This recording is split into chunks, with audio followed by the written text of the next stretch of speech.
As he flips through the pages of an old photo album, That's my mama. Taurus Baker's eyes light up. You remember this picture right here, Dad? He's talking about 65-year-old Cassandra Williams, the matriarch with 5 children and 9 grandchildren. My mother was full of life.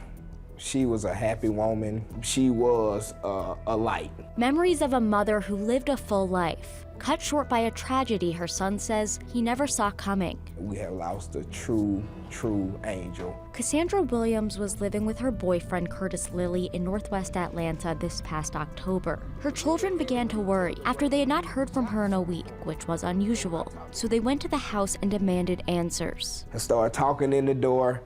Open this door, I know you're in there. I know my mom in there, open the door. So at that point, he communicated back with curse words. Get away from the door, I'ma shoot through the door.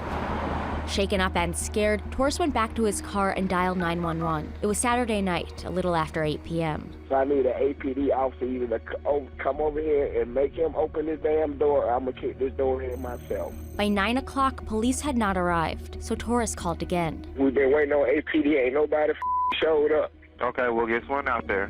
According to the incident report, Atlanta police arrived at 9:30 for a welfare check. Cassandra's boyfriend refused to open the door, barricading himself inside with her. That's when EMS and SWAT were called. SWAT arrived at 11, but then they waited for over 2 hours. And this, according to dispatch recordings, because a Grady EMS ambulance was still not there. The SWAT team is on the scene and they're ready to make entry, but prior to them making entry to the location, they want Grady to be there because we're not sure if, in fact, he did shoot a female, and not sure if she's deceased or not, but they want an EMS on the scene prior to them making entry. Just listen to the frustration among dispatchers. We requested EMS unit to stand by for 2001 North Avenue Northwest, and we're checking to see where the Grady unit that's supposed to be staging is.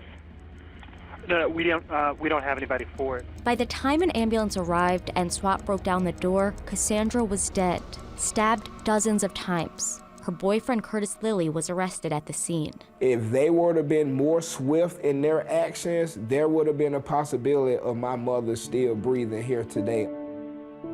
In all, the family waited 2.5 hours for an ambulance to show up here to their mother's home.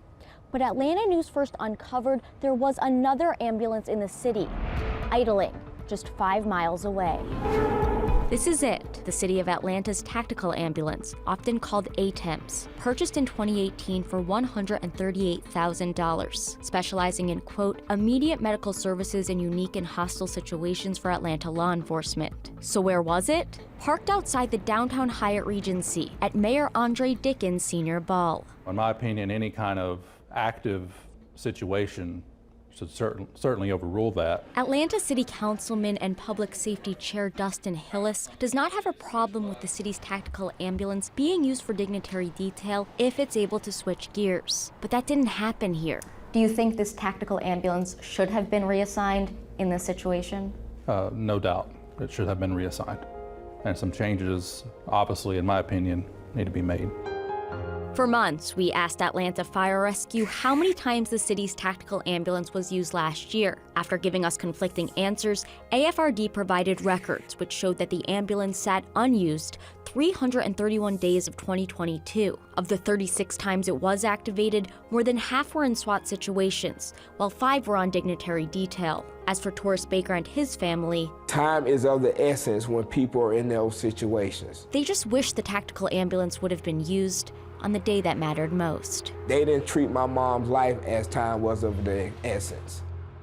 All right, so if an ambulance had responded sooner, would Cassandra Williams still be alive today? Well, we're still working to get those answers. The medical examiner has not yet released Williams' autopsy report or her exact time of death. Rachel Polansky, Atlanta News First.